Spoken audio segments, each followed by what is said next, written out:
your body already told you way before your logic mind. Our body tells us, but we're not present enough to be like, oh yeah, I did have that thing, and I was, having a little bit of like shallow breathing, and then, oh yeah, I had some overthinking there, then I had a panic attack, but I was like, oh no, it was just because I had some caffeine.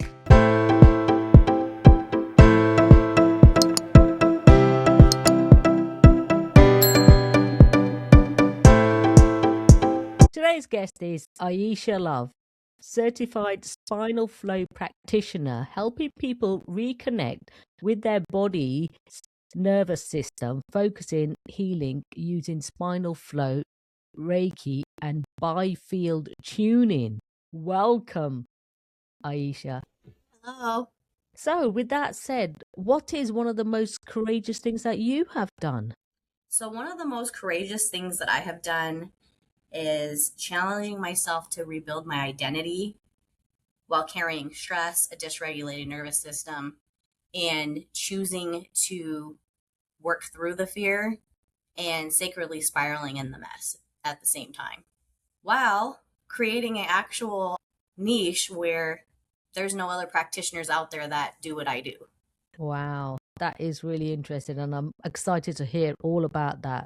So let's jump in. What led you personally into healing work and eventually doing spinal flow? Absolutely. So I worked in corporate America, and the stress of deadlines, the stress of the constant overwhelm, and really being in the egoic mind. So I had my ego death during the same time I started becoming a practitioner and learning about it. So, not knowing that that's what I was going through, went to therapy. I tried to see what was going on with it when it was more of a spiritual situation, which I didn't know. So, it taught me to have compassion with myself, but really to be like, hey, it is your nervous system, and sometimes you can't mindset your way out of it. And subconscious beliefs are really playing an important role on the back burner that you don't even know. But if you're present enough and have your mindfulness, you're able to see, like, oh, you're right, that is an outdated belief system.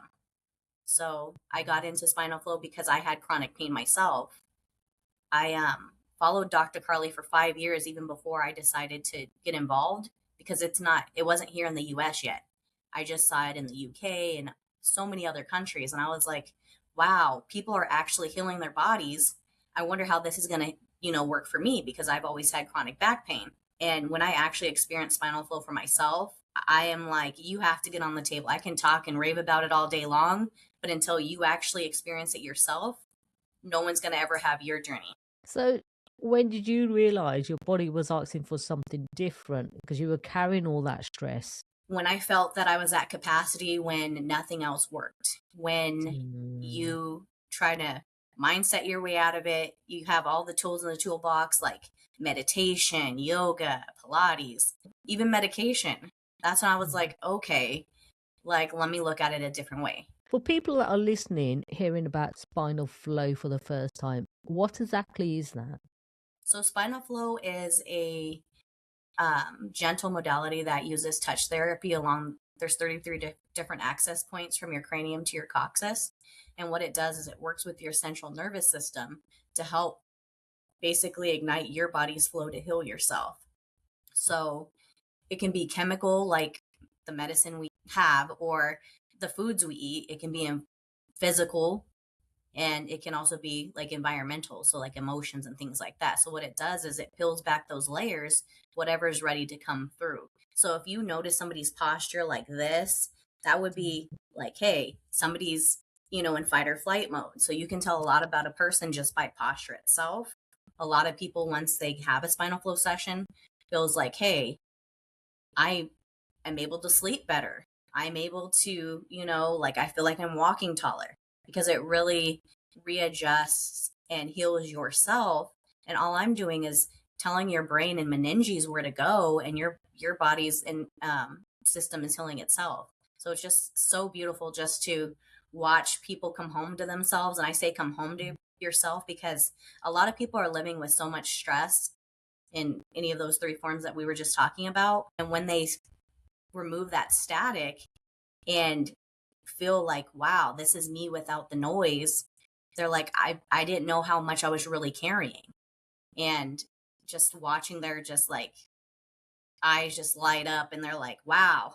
And like it is. I mean, this day and age, the amount of stress there is, everyday lives, whether you've got a fast-paced job or not, everyday life, it's just stressful. And I can totally understand that.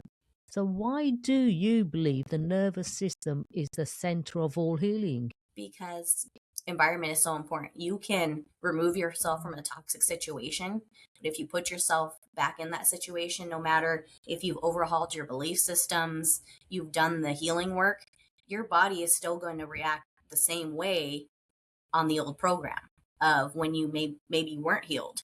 But you have to self-regulate at that time to be like, hey, body, nervous system, we're okay, we're safe. And your body will still do the same things. And your nervous system is really running the show. Your brain is really just the passenger. Yeah, that's really interesting, isn't it? Yes, our cells remember everything. So that's why it's so important, like, to talk kindly to ourselves, because our subconscious doesn't know what it if it's a joke or not. So they'll be like, oh, I'm going to keep that and store it in there. Yeah, you just talked about the body holding stress and experiences that don't always have words. Can you Right. explain that a bit more deeply? Our cells hold memory. Mm. And a lot of people say, oh, no, it's stored in the brain. No, it's stored in your fascia, it's stored in your cells. So it's really important, to work on your nervous system along with, other things. Yeah, absolutely. Because one doesn't fit all anyway. As we all know, there's different things, and some people react better to certain things, and other things don't work for them. So, Absolutely. yes, it's like making sure that you're available to be open as well. Yes. That is so important. I tell my clients, because everybody wants to say, oh, it's like this modality. Oh, it's like this. And I'm like, just come up to the office. We're going to have a quick chit chat. Everything we talk about this is how you are today. But when we're talking, you're going to change. So just come with an open heart and just be ready and don't have any thoughts, because if you assume and think about it, then you're not going to be ready to receive. And a lot of people actually fall asleep on my table. And that is the best thanks for me, because it's like, hey, I'm creating a safe enough space for your nervous system to surrender fully and be like, okay. And they're like, I'm so sorry that I fell asleep. No, don't. You did the best thing for you and your body. So, what are some signs people are stuck in survival mode without even realizing it? Because let's think day to day, we're on a hamster wheel sometimes without even realizing it. Absolutely. So, shallow breathing. So, that would look like maybe chest breathing and not breathing through your diaphragm. It could be, your brain's not shutting off and you're like, man, I really went to sleep, but I didn't get any sleep. And it could look something as like having deadlines that don't really exist, but your body is creating a timeline and forcing your body into that fight or flight mode without you knowing. And absolutely. And you don't always realize that, do you? You Because there's a know, lot of things that go on, and you're just used to this pattern that you do every day, day in, and until someone actually says to you, have you tried this? Have you done? Do you realize? And yeah, it can be a series of questions before someone realizes. and it So, looks different for everybody. That's just like yeah, a high level overview of like maybe an overthinker and someone that's like, oh man, I should have done this. And then it, carries on until the next day. a healing should be positive, not forceful. Why is that philosophy so important to you? It's so important because there's not a one case scenario that fits all. And I know firsthand because I looked for it, right? And we're always trying to find something that's going to work for us. And I always say, try it, see where you're at, and kind of go from there. But you can't force something that doesn't fit. So, what happens during a session, and what shifts do people commonly experience? So, usually in a session, we do a posture check. There's 7 gateways from your base all the way to your waking gateway. And we talk about like their chief complaints. I do like a quick posture check. And I let them know, like, hey, you may have a blockage in your foundation gateway. It makes sense that you're having chief complaints, for sciatica. So that may make you feel like stuck in fight or flight. And just letting them know how it feels on the emotional level. Or say somebody is like, I'm constantly getting migraines and I don't know why, but it's because they're so stressed out and they're feeling like they're taking on the weight of the world, right? So we talk about it on all aspects, not just on, a healing aspect, but what they might be feeling or experiencing. But having headaches would mean you have like a blockage in your waking gateway. And when we do the spinal flow, I do some breath work before we actually get settled, just to shake up the nervous system and allow them to be like, hey, this is your time for you. Take this hour. Don't worry about what's going on out there. Just leave it on the table. That's what I say. And I also say, go to your happy place, wherever that is, whether it's on this world, maybe it's in the forest or the ocean. And I actually take it a step further and I put on some headphones just so that they can tune out whatever is going on, because we don't know what's going to happen, like in an office. Like I have neighbors, right? And, I put on some Zen music so that they're within their own container. And that's when I start the spinal flow, and I start on the coccyx. So what happens is there's touch points and it ignites your cerebral fluid up and down. So think of your spine like a two-way street. If you have a blockage, it means you have it basically like a kinked toes. You're not getting optimal flow. It doesn't mean you're not getting any. It just means we want to make sure that you're getting, the best flow that you can get, because then you can start healing yourself. So what happens is after, their session, I do ask them to, just take a moment on the table to get their 3D legs back, because you really go on a journey and each journey is different each time. And it almost makes it feel like surreal. Like when I actually did it myself, when I was at, being trained with it, I did fall off the table, because you're like so happy to be like, oh my gosh, I feel so good. And then you're like, oh wow, definitely don't have my footing, So I just allow them their 10 minutes to just be in that bliss. And then, I have so many different, like right now I have 7 different Google reviews, and I encourage people to share their experience, because maybe somebody is going through the same thing. So my most recent client was like, oh my gosh, I had the best sleep. I'm in complete joy. Like I feel so good. And they're like, I want to tell everybody about you. And that's the thing. Yes. When it works, people do, it's your calling card. Absolutely. And once we feel good, we do want to share it, because we want Absolutely. that for everybody. Yes. But it's nice to hear it from other people versus me being like, it's amazing. You have to try it. I promise you. Absolutely. Yes. So how do Reiki and Biofield tuning complement the spinal flow work you do? Absolutely. So with biofield tuning, it works like it's tuning forks. It works with your auric field. And then Reiki is energy, just like either hands on or hands off, universal life force energy. So I either do all three, or usually it's 2 at a time. So say if somebody had like just gotten into like a car accident and they came to me and they're like, I have a concussion, I wouldn't be using the tuning forks because it may disrupt their nervous system, right? So Reiki would be a better alternative, because it will help their body accelerate with like healing and things like that, and give them that extra like sense of bliss of like, I can just relax and let their body heal. When I do all three, it's really when you're wanting to balance your mind, body, and spirit. And sometimes I do all three because that's what the client needs. And the reason why I took it that way is because in this day and age, we're always working with one thing. Usually people are like, oh, I'm going to work on, my muscles and get a massage. And then they forget like, hey, not just you need to work on the physical, we need to work on our spiritual body and our mental body. And we're like, oh yeah. And sometimes we're not growing simultaneously in all three pillars. So I was like, okay, I'm going to help people with that without them even knowing, really. But I educate them once they come to the office of the why. Yeah. And that's so interesting, isn't it? Yeah. Yeah. So how much of your work is intuitive versus structural techniques? So the structural technique is completely spinal flow. That is, Dr. Carly created it. She's a doctor in Australia who I studied with.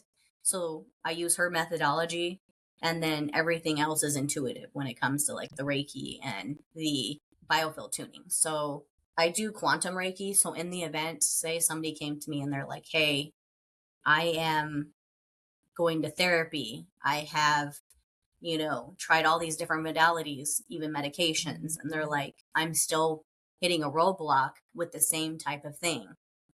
And sometimes, intuitively speaking, it could be because there were maybe another lifetime.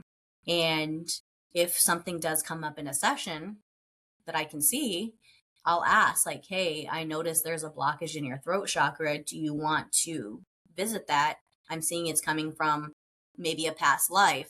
I don't get to see everything. I just get an inner knowing, and I say, do you want to know or not? And they say yes or no. If not, I just let it go away, right?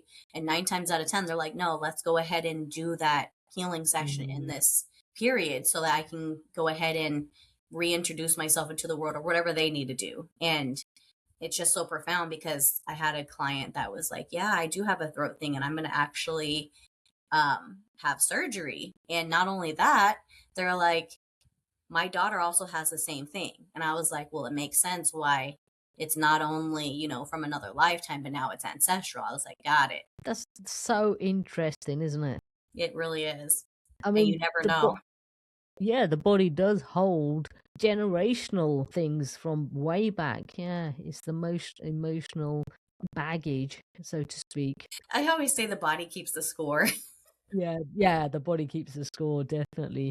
Yeah. Why are people becoming more open to nervous system healing and holistic approaches? I feel like, and this is just like on a grander scale, I feel like everybody is like firing their therapist and going to life coaches because the old system doesn't work. So the Mm. same thing with doctors. They're like, hey, we want to give you this stuff, and it's no longer client facing.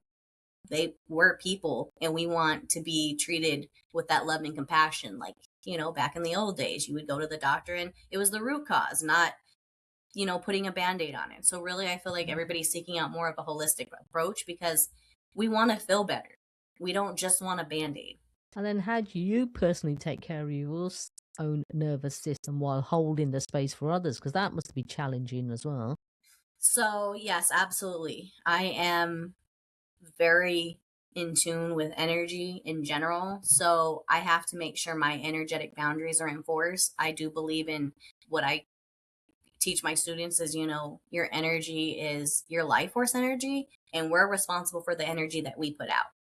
And if I'm going through something, you can elbow to elbow, not knowing, transfer energy. That's just energy is energy, and it's always going to be that way. So I do have to take my step back and do my meditation, do my belief work, do my journaling, do my shadow work. Like, it's a constantly ever evolving thing. It doesn't stop. So when people are like, oh, I'm healed. Yeah, absolutely. You're healed. Now you have the tools, but now you actually have to do the work Yeah. and keep revisiting it. That's right, absolutely.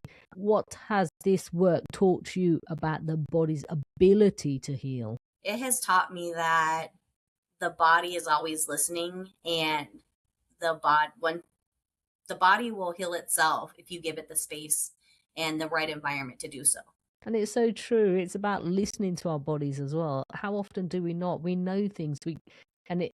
One great thing I always say, it'll keep repeating it until you actually listen. Absolutely. And 9 times out of 10, your body already told you way before your logic mind. Our body tells us, but we're not present enough to be like, oh, yeah, I did have that thing. And I was, having a little bit of like shallow breathing. And then, oh, yeah, I had some overthinking there. Then I had a panic attack. But I was like, oh, no, it was just because I had some caffeine. Yeah, there's always another, there's always the surface and then there's the deep down work. Right. And it's okay to be like, hey, we have to radically accept that sometimes things come up and be like, oh, wow, okay, this is mine. I'm not owning that. That's a projection. Okay, this is mine. Yeah, that's right. And it depends on how you deal with things as well. And let's be honest, like the world is so fast paced, there's a lot of stress in it, and we're running from one thing to another, if not reading all the time. Sometimes the rubbish online, you know, and we've got to do what we can to make it the best. So, what does true healing feel like now for you? You know what? True healing, I don't feel like there's ever going to be true healing. I feel Mm-hmm. like that if you can get to a place where you feel secure within yourself and you're able to move through the world without taking on the weight of the world, you are doing God's work, because it is so easy to get wrapped up into other people's things. And then you notice you're starting to carry it. And then, you know what I mean? So taking that step back to be like, hey, I can be here for you with compassion, but I don't have to take it on. So, what kind of clients do you work with? Is there any particular ones or just anyone? I work with everyone from Mm-hmm. the whole family, from a baby to you can be pregnant, you can be in a wheelchair, to your four-leggeds. So if you're like, I have an animal that needs spinal flow, I've actually did it on my dog. She had passed away last year, but she had cancer, and we did give her, spinal flow, and it helped her with her pain levels because she started rejecting just the medication that the vet gave her, and she was like even not eating. So I had to go to the extremities of like cooking her chicken and rice, because she was like, nope, mom, I don't like that dog food. Absolutely not. So, we have to be in tune with our pets too, because sometimes they're telling us when something's not right. And sure enough, she had an allergic reaction to that dog food. And I was like, okay, thank you for letting me know. Yeah, that makes so much sense, doesn't it? Yeah. And they say animals have more senses than we do. So true. So true. So, what would you say to someone who feels exhausted, disconnected, or overwhelmed right now? If somebody said they're exhausted or overwhelmed, I would say I am totally understand how it feels to feel that way, and you're okay to feel those feelings. But if you're open to share about it, let's talk about it, because maybe they just want to be heard. Maybe they just, want somebody to listen to them, or maybe they need something that they don't know they need, right? So, if there was one key takeaway you want every listener to walk away with today, what would that be?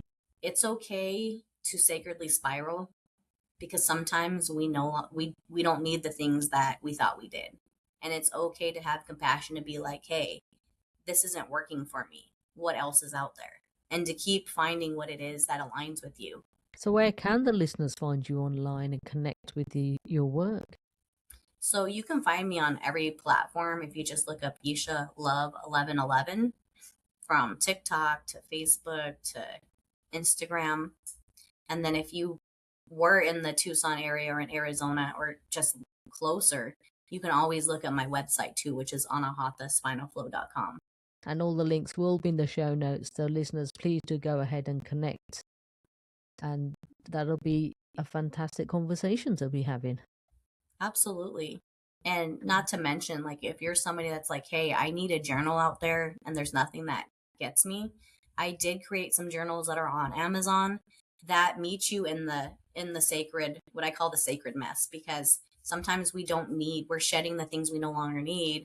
And everybody talks about just light and love, but it's not always light and love. So I work in corporate America still, and I know how it is to have the deadlines, to have to meet certain things. And sometimes we just want somebody to meet us. So those journals actually become your sacred portal so that you can journal and sacredly spiral with humor. You've written quite a few books, haven't you? Yes, I have about 5 different containers, from someone that's maybe starting out journaling to someone who's like, hey, I really want to get to know like myself in a past life. So that one's called, like, I believe it's like a quantum journey, writing across lifetimes. Yeah, because all the links will be in the show notes and they'll be good to use. Definitely. Absolutely. And they're cute. Like, this is one of them. Like, you're going to pick your journal up every single day because it's in your face. It's not something that you hide and it just kind of blends in with everything else. And that's the beauty of it, because you want to do it. Right. Absolutely. Yeah. And it's beautiful. I go back and I reread my journal all the time, whether it's my dream journal or just my journal in general. I'm like, oh wow, I remember that, and I give myself so much love. And you learn something new sometimes when you revisit things. For sure. I do appreciate being on your show. It's definitely a pleasure, So and thank you thank so you much. so much for sharing your insightful wisdom and your knowledge with us today. And by doing so, you have helped so many people better understand their bodies, reconnect with themselves, and create lasting change in their health and well-being. I truly want to acknowledge you for the difference you're making. Isha Love. Thank you so much. We are all about Create the Courage to Be Fearless podcast here. What is your definition of courage?